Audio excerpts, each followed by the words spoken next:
શું કર્યું? કોઈ ના. શું આવ્યા હતા? એ જે બરોબર. ઓકે. તો શરીર સંવેદનાના આધારે જ્યારે આપણે હું કાર્ય અને વ્યવહાર કરીશ તો મારા અંદર સતત એ આસ્વાદન શરીર સંવેદના આધાર પર આસ્વાદન આપણે કાર્ય કરીએ છીએ. તો આસ્વાદન, તો ચાલો આપણે આસ્વાદન સમજીએ. આસ્વાદન એટલે શું? એક્ઝેક્ટલી આસ્વાદન શેનું થાય છે? સુખપૂર્વક જીવવાનું આપણે આસ્વાદન કરીએ તો આસ્વાદન એટલે શું?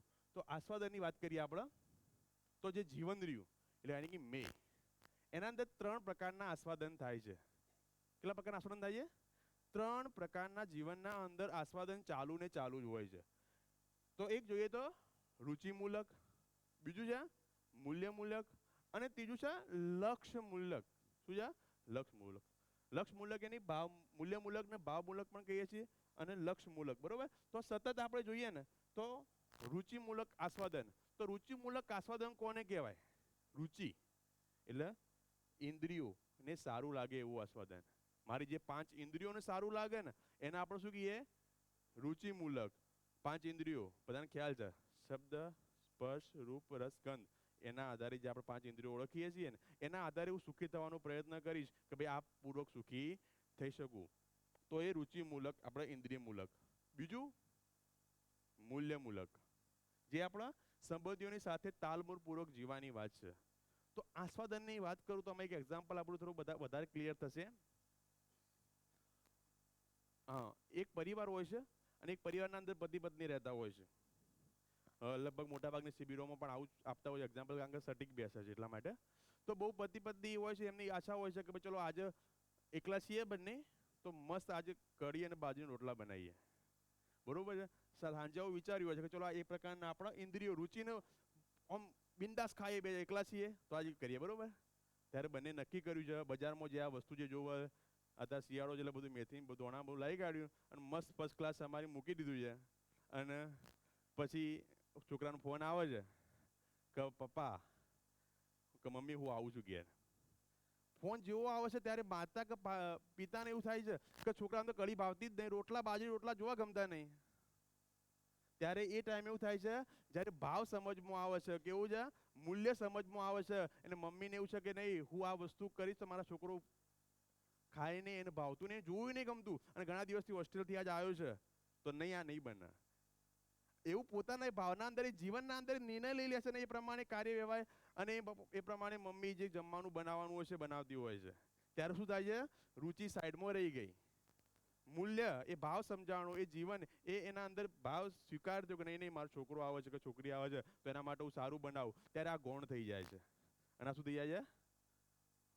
ઉઠું થઈ જાય. તો આર્યું એવું નહીં. આવું ધારો કે એમની ઈચ્છા હતી કે ભાઈ આ કઢી બાજરીના રોટલા ખાવા છે તો શું બીજું એ બાળકને ભાવતું વસ્તુ બનાવશે તો એમને નહીં ભાવે? નહીં નહીં, એમને બાળકના મનપસંદની વસ્તુ બનાવશી, ખાસી, પણ એમાં ઓટોમેટિક રુચિ સમાઈ જશે કારણ કે એનું જે ગુરુ મૂલ્ય ઓટોમેટિક એના સમાઈ ગયું છે. પછી હજી લક્ષ્યમૂલકની વાત કરું તો જો લક્ષ્યની સ્પષ્ટતા હોય. શું હોય? લક્ષ્યની સ્પષ્ટતા હોય. તો આમાં એક એક્ઝામ્પલ આપી દઉં. લક્ષ્યની સ્પષ્ટતા હોય તો એ જ બાળક છે અને નાનું હતું બહુ એકદમ, જ્યારે જન્મ ત્યારે એક પતિ પત્ની એના બાળકને બહુ સાચવથી રાખતા હોય છે અને મોટું થાય છે એના જોડે જ એટલું છે, કદી બહાર મોકલ્યું ન, એક દિવસ પણ કોઈના ઘેર ના મોકલતા હોય.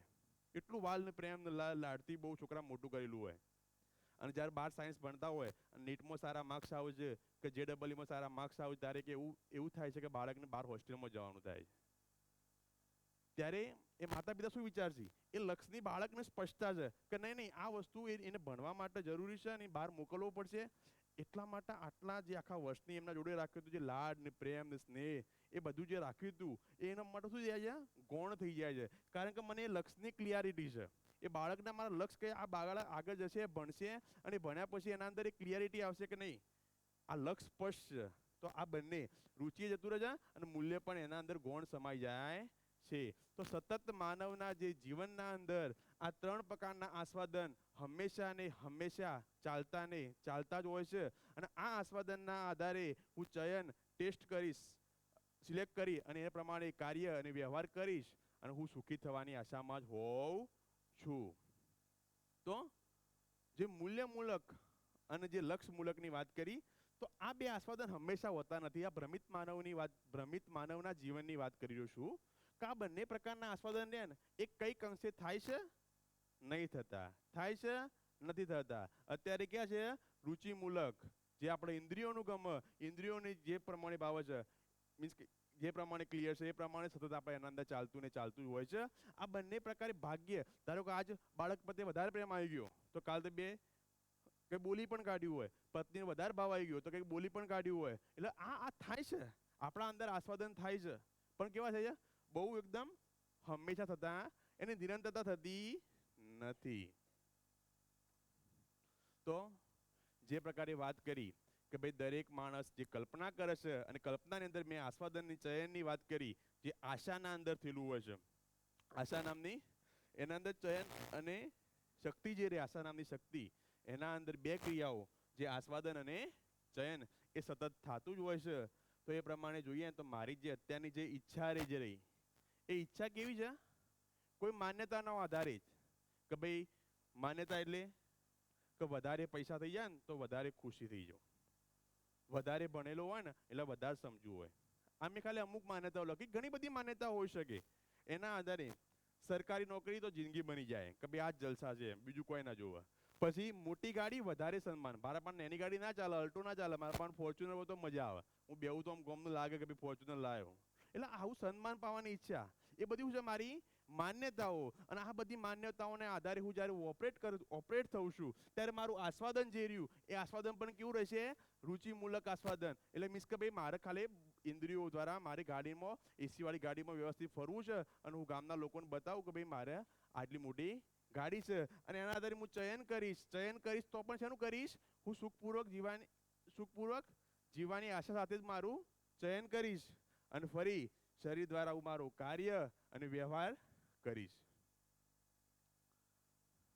તો જ્યારે કાર્ય અને વ્યવહાર કરું છું ત્યારે હું થઉં છું, હું સુખી અથવા દુઃખી થઉં છું.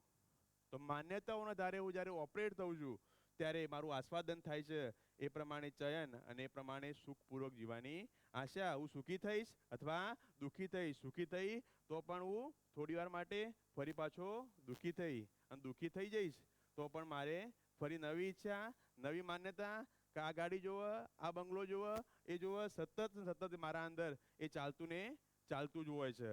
આપણે આસ્વાદન ક્રિયાની વાત કરી રહ્યા છીએ તો સતત મારું આસ્વાદન બદલાતું ને બદલાતું રહેશે, અને આ પ્રકારે એ મારા અંદર એ જોઈએ તો એ સતત ચાલતું ને ચાલતું જ હોય છે. મારી માન્યતાઓ બદલાતી રહેશે, મારી માન્યતાઓ બદલાઈ છે. મારા ચિત્રણમાં જે વાત કરી કે ઈચ્છા નામની જે શક્તિ રહી, એના અંદર મારા ચિત્રમાં એક વસ્તુ થઈ ગઈ છે કે ભાઈ આવું એટલે આવું, આ પ્રકારે જ જીવાય. સમાજમાં આવો નિયમ છે કે ભાઈ સમાજમાં આવું, પેલા આટલો લગ્નમાં ખર્ચો કર્યો તો મારા આનાથી ઓછો કરાય જ નહીં, મને કોઈક શું કહેશે, આવું પોતે આપણે વિચાર લઈએ છીએ.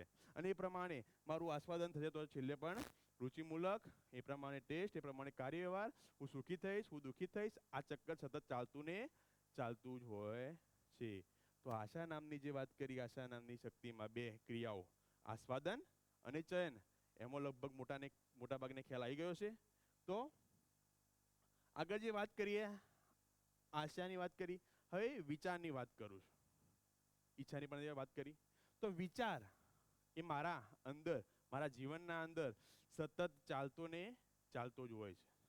તો વિચાર એક શક્તિ છે, એને પણ આપણે સમજવાનો પ્રયત્ન કરીએ કે ભાઈ વિચાર એટલે શું? વિચાર અંદર શું ચાલી રહ્યું છે? વિચાર એટલે શું? એક્ઝેક્ટલી આપણે વિચાર કોને કહીએ?